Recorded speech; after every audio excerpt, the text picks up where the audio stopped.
From the Oklahoman Studios in downtown Oklahoma City, I'm Mike Sherman, and this is another Thunder Thursday Hangout. Joining me from their various locations are our Thunder coverage team, starting from his hotel room in Chicago, where tonight he'll watch the Thunder play the Chicago Bulls. Beat writer Anthony Slater. Hi, Anthony. What's up? How you guys doing? The well-rested Anthony Slater, from what we hear. Well, I don't know about that. I mean, I got a nap in, but that still doesn't make me well-rested after last night. Partaking in the NBA tradition of the afternoon nap, Anthony Slater. Yet to have her nap from the newsroom, the sports department here at the Oklahoman, is columnist Jenny Carlson. Hello, I'd like to take a nap after this hangout. We do not have, you'll have to do it sitting at your desk if you're going to stay with us. And from his home in Norman, columnist Barry Trammell. Who you can't see, but he's actually napping, Sherm. Maybe. I'll tell you what's napping, guys. What's napping through 5 games for the Oklahoma City Thunder is ball security. Anthony, it looks like, what is it, they're averaging 20 turnovers a game. I looked at it, I looked it up fairly consistently through the years.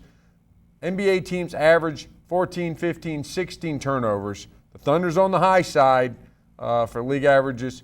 What is the most? What do you most attribute their turnover problem to?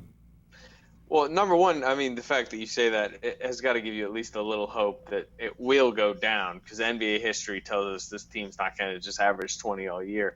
What I'd attribute it most to, or at least the ones that concern you most, are just the really careless, unforced type errors. The ones last night where Steven Adams just gets a rebound and kind of just fumbles it right back to Louis Scola, or where Kevin Durant just passed it right to DeMarre Carroll. Those are the ones that, they have nothing to do with the Raptors. Defense, they have nothing to do with just the flow of the game, and sometimes there's travels. It's just, CYO, 8th grade type bad passes that this team cannot have. And it's not learning the new system either, which I think some of this stuff is.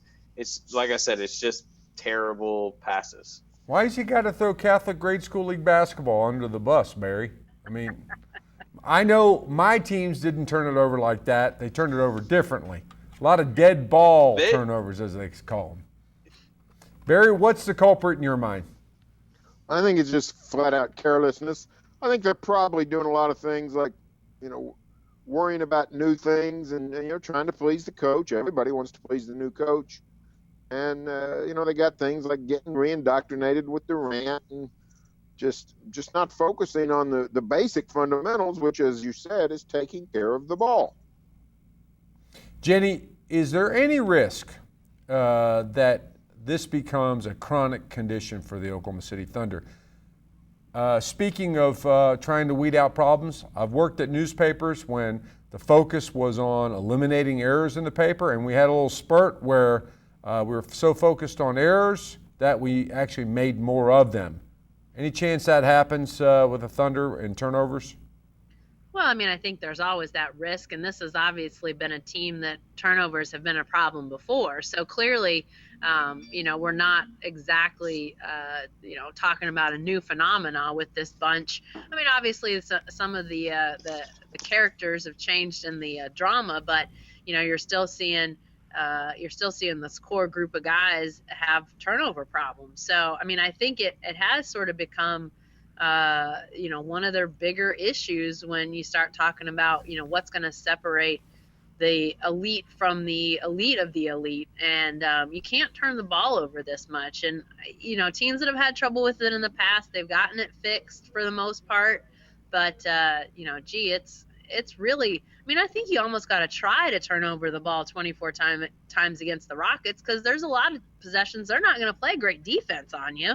So, I mean, to me, it just seems like more of a problem with the Thunder than who they're playing. I mean, I know they've played some good teams to start the year, so I get that. But I think a lot of it is based on what OKC is doing, not necessarily what anybody's defensively doing against them. Yeah, if you just slice it by 5, which gets you at about 15 per game, which isn't good, that'd still be, one of the worst in the league. That gets you 5 extra possessions a game, and in both of their losses are close games that 1-2 possession games. you get 5 extra possessions, you're probably 5-0 right now. Barry, you and Anthony were at the Chesapeake Energy Arena last night for the loss to the Raptors, a game the Thunder led early, but not nearly as much as it should have or could have because of the the turnover problems. And then late, went scoreless the last 5 minutes of the game. Somewhere, Scott Brooks was watching that game. Somewhere, he might have been thinking, hey, didn't I get used to get criticized for stagnant offensive flow, especially late in the game? So let me ask you guys to finish this sentence. Somewhere, Scott Brooks has taken all this in and blank. Barry, finish it. Knowing how Billy Donovan feels. Because the truth of the matter is, in the NBA, the coaching matters, but it doesn't. It's overrated on a game basis. Setting a culture, setting standards, getting guys to play a certain way over the totality of a season, yes. But in-game coaching is way overrated in the NBA. So Scotty got all kinds of flack over the years for how the Thunder would play periodically, and now he knows, he knows that Billy Donovan knows how he feels. It's not a case of Donovan not coaching the guys, not putting them in the right spots. They know what to do. They know they weren't as aggressive as the Raptors were. They know they made a bunch of dumb plays. One thing we haven't even talked about, twice last night the Thunder committed fouls 90 feet from the basket. So that's a guaranteed way to let a team back into the game when you got your foot on them. So Scotty knows how Billy Donovan feels because he's been there many times. How about it, Anthony? Finish the sentence. Scott Brooks has taken all this in and blank. And checking his TV listings, he's like, NBA TV, they're showing a retro game right now. Which of these games is mine?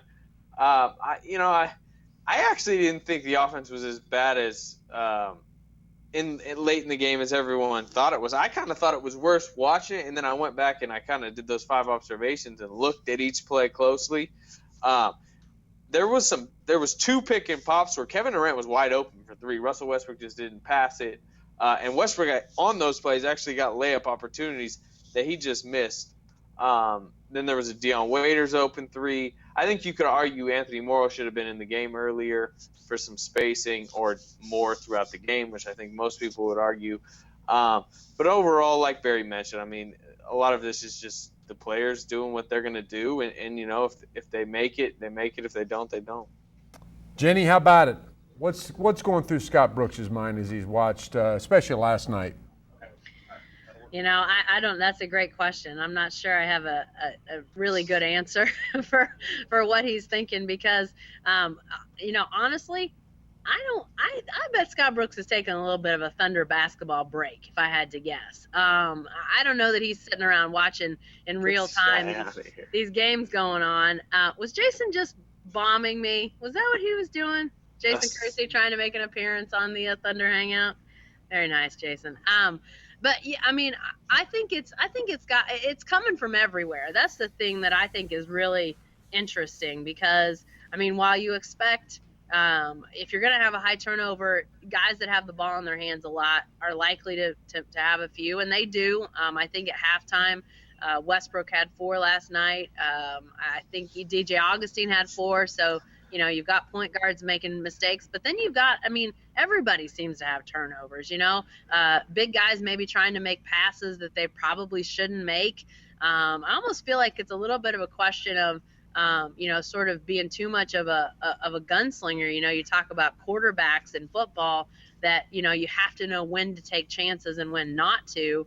There are sometimes you're going to have to try those things. And then there are times when that's just not advisable. And I feel like sometimes these guys need to hold the ball instead of letting loose of it and trying to, make a miracle pass. But I think it was Anthony that said it earlier, guys just not necessarily making great decisions.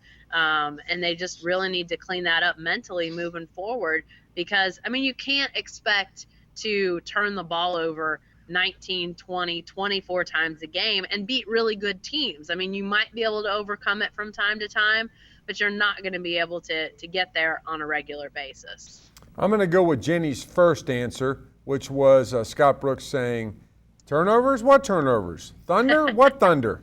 Pass the suntan lotion and the Corona. Or maybe he's watching the Lakers game going, Yeah, exactly. Lakers team, this young, talented team that needs some coaching. Hey, we're also joined by our Thunder beat writer, Eric Horn. Eric, going to bring you in on this question, shifting gears under the category, and you think you have problems. The Thunder's in a town where the basketball heroes are not playing well. The Chicago Bulls gave up 130 points the other day. Fred Hoiberg brought in to inject some offense into the Chicago Bulls, and apparently he's forgotten the defense. What's going on with the Bulls? Well, first of all, I want to congratulate Jeremy Lamb for a 9 of 10 shooting night. He is apparently kicking some serious butt with the Bulls, and has some real, not with the Bulls, the Hornets, and has some really great efficiency numbers so far. So let's give props to Jeremy Lamb on that one. The Bulls, I think they're tinkering with some things. Hoiberg seems to be trying to figure out his lineups the same way that Billy D is, and he's got Noah coming off the bench, and that's leading to some big-time point totals from Charlotte last night. And Jeremy Lamb, our old friend, was the benefactor. He shot 9 of 10, 20 points. Hornets shot 60% from three-point range. Looks like the Thunder may be catching them at the right time. Hey, Barry, you down with that kind of tinkering that the mayor's doing with the Bulls? Joakim Noah on the bench? Sound like a good idea to you? Here's the deal. No, I'm not down with it unless there are circumstances I don't know about. If it's Noah's health, if there's internal things, I never think it's a good idea to limit the minutes of Joakim Noah. It strikes me as odd that you play your two offensive big guys together and then your two defensive big guys come off the bench. That strikes me as odd. Hoiberg is a sharp guy, though, so I sort of trust him, but I don't understand it. I love Joakim Noah. I love the we ran the short interview where we ran excerpts of the interview with ESPN. Noah talking about Billy Donovan. You watch the way, give ESPN.com credit. The last question they asked after he glowed about Billy Donovan is, hey, you want to play for him someday? Sign me up for Noah on my team anytime. Yeah, if the Bulls don't want to start him, maybe the Thunder would. Anthony, what's the mood in Chicago?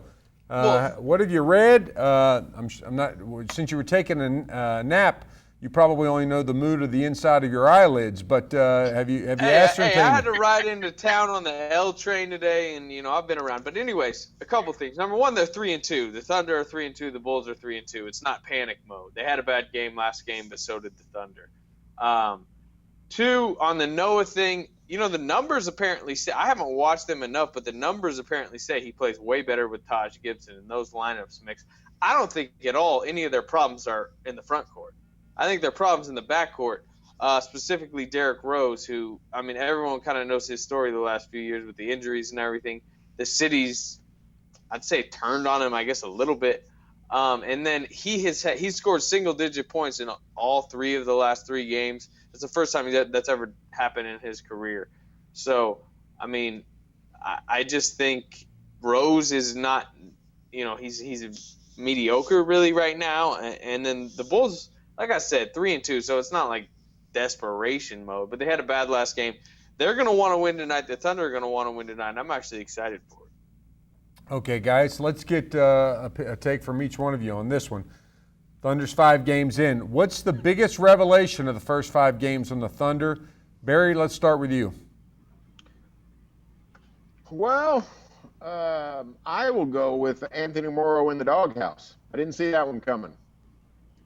Just didn't see it coming. I thought Billy would struggle finding minutes for everybody. If you're going to play 11 guys, the math doesn't add up all that well. But I didn't think you'd see somebody like Anthony Morrow getting 4 minutes and 5 minutes a night. This is basically a Kyle Singler, Anthony Morrow thing, because that's who's taking his minutes. I don't understand it. Does anyone on the panel understand it? We discussed it a little bit last night. I don't really understand it myself. Kyle Singler being a guy who, he could bring you that length and I guess a little bit more defense than Anthony Morrow, but at the same time, Anthony Morrow has a unique skill. And to me, Kyle Singler doesn't.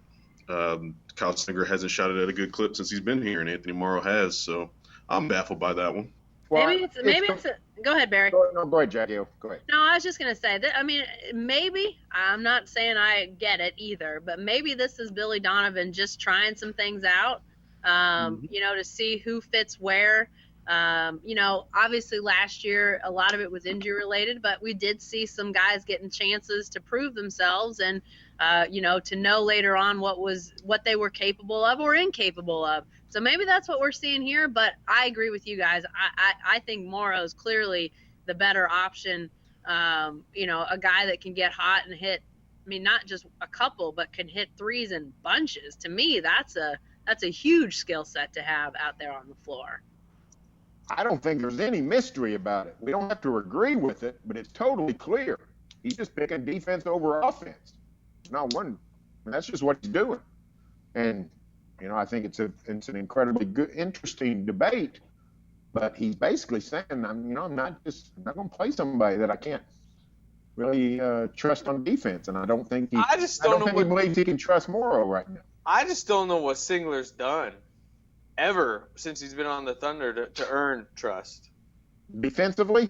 Yeah, both sides. I know we're not talking about offense. That's what I'm saying. I think both matter. Well, if we're talking about defense, he came in yesterday and DeMar DeRozan drove at him real quick. He got 3 quick fouls, and DeMar DeRozan made 4 free throws. So if we're talking about defensively, in the short foul machine. Yeah, he's picked up a ton of fouls in a short period of time this season, and that's not to say he shouldn't be a part of the rotation, but it's strange to see that Morrow hasn't been as much as Singler has in the past few games. Yeah. Is there a huge difference defensively in Anthony Morrow and Kyle Singler? I know that Anthony Morrow is not great defensively, but is it enough of a step up defensively, Singler to Morrow, to overcome the difference offensively in the two? That would be my question. I do not think so. This is not Andre Robertson. This is not an elite perimeter defender. Singler's getting exposed. I know he forced Harden into a couple tough shots, but I don't understand the move. And we did see him go to Morrow in the second half last night, and Singler didn't play. So maybe tonight he goes back to Morrow more. Barry, write this down. The date and the time. Anthony Slater turns on Kyle Singler, who at the trade deadline last year was what, Barry, to Anthony? Just a second. Let me get this. He's got to write it down. I don't think today should be the date and time. I turned on him a lot earlier than today. Well, he was the second coming of Larry Bird at the trade deadline. That's what I learned. I can attest. This is not. Well, I was going to say, if we really want to go back to that Google Hangout, I'm going to look a lot better than you guys are going to look for that. For that one. All right, moving on. Dennis Canner guy. We need Kendrick Perkins. Hey, that's a great point. I'd like to make it before we go to this. I think it has something to do with Canner. Is it possible that having Singler out there is somebody who maybe at least stays in front of their guy a little bit better, so that there's not a rush on the goal, allowing Enes Kanter to be out there with him at the same time? Ready for can I answer my biggest revelation for the first 5 games? Segue. It has to do with this. Go. Enes Kanter's playing pretty good defense. He stole mine. He was pretty good against the Rockets. I thought he was good enough last night. I think that's another. This one's harder because Steven Adams is playing well. Serge Ibaka's got to get his 30-something minutes. But I just think Kanter's playing good enough on defense. We haven't seen him getting exposed like we have in the past. He had a block the other night. Yeah. From behind. It was really good. Yeah, I thought he stepped in front of Harden well. I think he's definitely getting better on that, and he's definitely trying more. And I think he needs to get rewarded with some more minutes because he had 15 and 7 or something like last night, and he only played 17 minutes. Jenny, you're going to have to go next since Anthony stole Eric's. I need to give him a little bit more time. What's your revelation for from the first 5 games? As harsh as this sounds, honestly, the biggest revelation I've seen is that I don't see a huge change in the offense. I thought under Billy Donovan we'd see some fairly marked differences. Now, obviously, they've got more guys.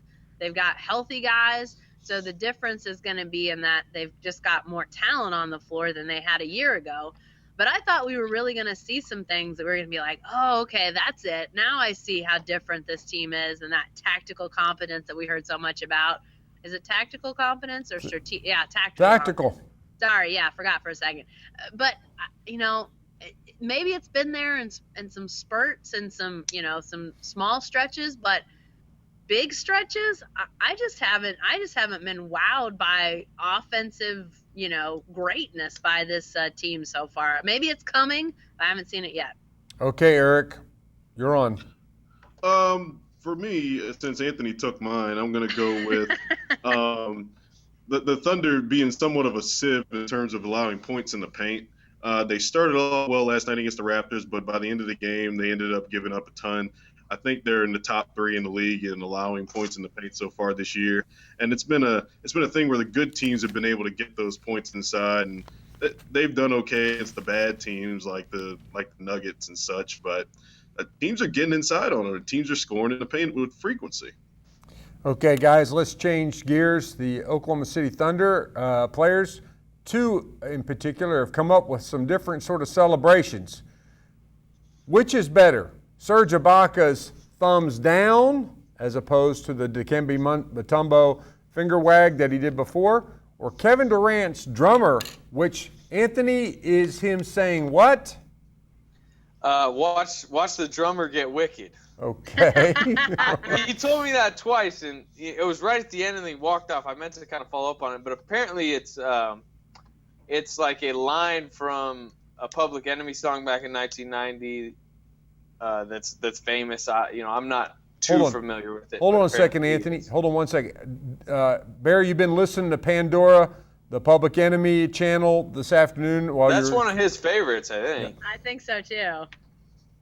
Public Enemy, NWA. I'm pretty sure Barry... I've actually been listening to the Jersey Boys soundtrack is what I've been listening to. if this is a question before the court. Okay, no, actually, here's the question before the court. Which of those 2 celebrations you like best, Barry? What's yours favorite? The thumbs down or the drummer getting wicked? I got to be honest with you. I have not even really noticed Durant's celebration. Therefore, that's the one I like the best. Serge Ibaka has a bad habit. He needs to cut it out. The finger wag and now the thumbs down. He does this while play's going on. Yes. If you have blocked a shot and your team has grabbed possession and is heading down court, you don't need to be in the thespian business. Get your butt down court and maybe get a rebound or a dunk. That's what needs to happen. That's how basketball games are won. In Serge's defense, from what I've seen, he's done it when he blocks it out of bounds, or he's done it when he blocks it to the point that he's out of the play. It's a fast break going on way in front of him, and he's jogging down, going thumbs down. I haven't seen it affect a play yet. Jenny, which is your favorite? I am sticking with the drumming Durant. I saw it in the opener against the Spurs. It was after that 3 he made in the 4th quarter. He's going down the court doing this number, and I thought, it looks like he's drumming. And lo and behold, he is drumming. I loved it. I loved it then. I continue to love it. It's a little bit understated, but I think it's pretty cool. Definitely the Durant drumming. Okay, Eric. Which is better? I've always lived vicariously through people who celebrate crazy celebrations and such, because I knew I could never do it when I was an athlete. So I'm all about some Serge thumbs down. It's hilarious to me. I love how it's a play off of the Dikembe thing, and Dikembe's finger wag was one of my favorites when I was a kid. So I'm all about some thumbs down. All it's missing is the raspberry. Okay, guys, let's end it on this. I'll get you out of here on this one. Anthony. I wasn't asked. Oh, Anthony. Yeah, okay. Anthony, if your writing or interviewing was broadcast, what would be your signature celebration or demonstration? Mine? Yeah. Well, if I was writing, I always kind of like the holster thing, so maybe like holster and a pen. But if I was playing basketball, I'd probably act like I was giddying up back down the court after I hit We're not doing you playing basketball. That's a whole nother show. Hey, if his shirt wasn't already off, he'd pull it off. That's what he. Not a terrible celebration. Eric, coming to you. What's your celebration? If they were broadcasting us doing what we do, what would be your go-to move or celebration? Oh, my turn? Yeah. Okay, I thought you said Barry.